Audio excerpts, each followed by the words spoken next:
For a little backstory, my neighborhood had a lot of woods behind it. And my friends and I were pretty adventurous at the time, so we decided to explore the woods. We ended up finding an abandoned house/trailer, which was pretty spooky, but we didn't pay any mind to it. We went farther down the woods and found 2 tents with trash all around them. We immediately assumed that it was a homeless person, so we got out of there ASAP. We did have stuff to protect ourselves, just in case something did happen, but we still wanted to get out of there. Now on to the actual story. My friends, Sean, John, Steven, and I were, together, hanging out. I was only 13 at the time. Sean and John were younger than me, and Steven was about 2 years older. We loved to play hide and seek. We played it whenever we didn't have much else to do. So one night we were bored and decided to play hide and seek. We decided who would be the seeker. John was the best seeker, so we chose him. And I bolted to my friend's backyard. His backyard had no fence around it, so we could go back there if we wanted. I hid behind a bush in his backyard and waited. I saw a person next to a bush near the ditch behind my friend's backyard, and I thought it was one of my friends, so I tried to make them laugh so they would reveal their spot. That didn't work, so I just sat down next to a bush for a little bit until I saw all my friends run to the backyard where I was. I asked who the person behind the bush was, and they didn't know.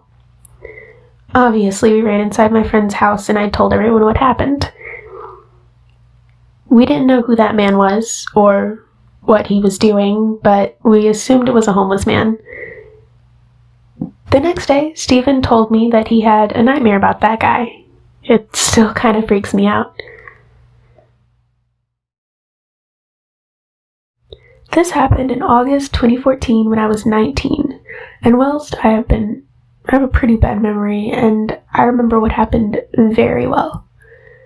I'd been out in London for the evening, and missed the last train home. As you do. I decided to wait out the next 3.5 hours till the first morning train at the station. This was before I carried around a portable charger with me, so I'd shot off a text to my family to let them know when to pick me up before my phone died. I sat on the bench, waited, and the guy next to me started up a conversation. I was a bit apprehensive, but we actually had a decent chat about life and whatever. Got on my train at 5 a.m. The train headed out of London, as you might have guessed, was deserted. I was sat in the window seat, trying not to pass out from boredom, having been sat around all night, sobering up with not even a phone to play games on. Maybe 15 minutes in, I hear someone come down from another carriage, and suddenly they sat directly next to me, blocking me in my seat. A bit of panic set in already, but I stay quiet. And now they're talking to me. Some tall guy, maybe 15 years older than me, is asking me my name. I'd have been a bit less worried if they were some friendly-looking drunk dude, but this guy seemed stone cold sober, and the vibes he gave off were not friendly. But me being me, I replied with my fake name. Then he asks me where I live. Only so much I can lie here, given the train will stop there in 15 minutes, but I say the stop next door. At some point, he asks me if I have a boyfriend. Of course, I say yes, since that usually puts the creeps off. Not this guy. He then asks for my number. I press on, saying my boyfriend wouldn't like that. He doesn't need to know. I said he would know because I tell him everything. It can be our secret. I'm getting serious creep vibes. At this point, I can tell my polite strategy isn't working, and I can't even leave because he's blocking me in my seat. I tell him I don't want to give him my number anyway. That's when he says, "You need to cooperate." Chills run down my spine. This isn't just a drunk creep. I'm stuck here, nowhere to run, no phone, on a deserted train at 5 a.m. At this point, I'm freaking out, and I start crying, and half scream at him to leave me alone. He asks me why I'm reacting so weirdly. There's no problem here. I just need to cooperate with what he says. My memory is a bit fuzzy here since I was freaking out quite a bit. By some miracle, there happened to be some other guy right at the opposite end of the carriage tucked away. He must have heard my yelling and told the creep to leave me alone. Creep starts getting belligerent, repeating there's no problem to stay out of it. Then by another miracle, a ticket inspector shows up. Little middle-aged lady steps into the carriage with a bunch of yelling, me crying in my seat, and by this point, the creep has finally given up. Yells back at the other dude and the ticket lady, telling them to stay out of it again. I'm just being a jerk. He wasn't interested anyway, and takes off down the train and out at the next stop. At least I think he got out. Ticket lady asked if I was okay, and that was the end of it. It took 5 years for me to dare take another morning train again.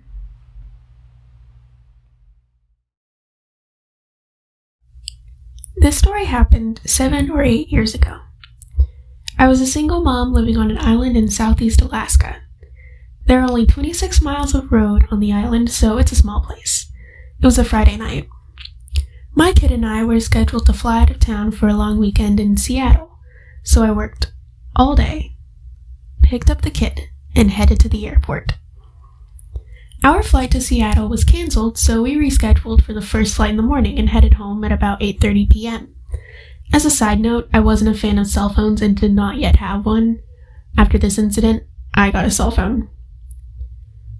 We lived about 14 miles north of town. It was tired and frustrating about our canceled flight, so I was probably driving a little faster than normal. And about 3 miles from home, I came up behind a dark-colored pickup truck. The truck was going slower than I was, so I slowed down but still got a little close to the truck's bumper. I tried to pass the truck but realized it was in a no-passing zone. The driver eventually felt I was tailgating too closely because they slowed down and pulled over to the side of the road. People occasionally do this since we only have one main road on the island. I hit the gas, pulled around the truck, and headed home. Immediately, the truck sped up and moved right up to my back bumper. I started thinking, okay, you're pissed I tailgated you. Message received, now back off. The truck did not back off. The driver turned off their headlights so I could no longer see how close they were. I increased my speed a little bit, hoping to get rid of the person. Then all of a sudden, my headlights came back on and the truck was inches away from my car. At this point, my preteen daughter started to get a little worried. She was turned in her seat looking out the back window. It was very dark with no streetlights, so we could not see anyone in the truck, which made it even creepier. The truck turned off/on their headlights several more times. Each time the light would come back on, the truck would be right on my tail. We got close to our turnoff, the main road into our residential neighborhood. I signaled and hoped the truck would keep on going straight. I turned and the truck turned. Our street was about 3 blocks away, so I did not want to turn down my dark road with this angry truck following me. This is Alaska. Everyone owns a gun, and there are no open carry laws. So I don't turn down our street, but keep driving straight while trying to reassure my daughter that everything was okay. Less than a mile from my house is a large elementary school with basketball courts, running track, hiking trails, and a big playground. The school's driveway and parking lot are open until 10 p.m. for students and neighbors to use. At 10 p.m., the gate is closed and locked. I decided to drive directly to the school because there are often people there even at 8:30 at night. I drove up to the driveway and into the parking lot of the school. There were 3 or 4 cars parked, but I didn't see any people outside. I parked between cars directly under a streetlight. The truck followed us up the driveway but didn't enter the parking lot. The truck stayed in the middle of the driveway, just as the entrance of the parking lot. It was as if the driver was blocking the driveway with their truck. The driver turned off their headlights and waited for their vehicle. We waited for the truck to leave, for someone to come out of the school, and we waited. About 15 minutes later, the truck turned off their headlights. Again. They turned them back on, backed up, and drove down the school's driveway towards the main road. We were relieved, but I decided to wait another 5+ minutes just to make sure. We were tired and hadn't eaten dinner yet, so eventually I started the car and decided to leave the school parking lot. It was only a few blocks to home. As we got to the end of the school's driveway, I turned right towards home. There were no other cars on the street that I could see. As soon as my car made a turn, bright headlights came on directly behind us. The truck hadn't left. The driver had hidden behind the driveway's gate, turned off the headlights, and waited for us. As soon as our car pulled out of the driveway, the driver turned on their headlights on high beam and rushed back up to my bumper. To be truthful, it freaked me out.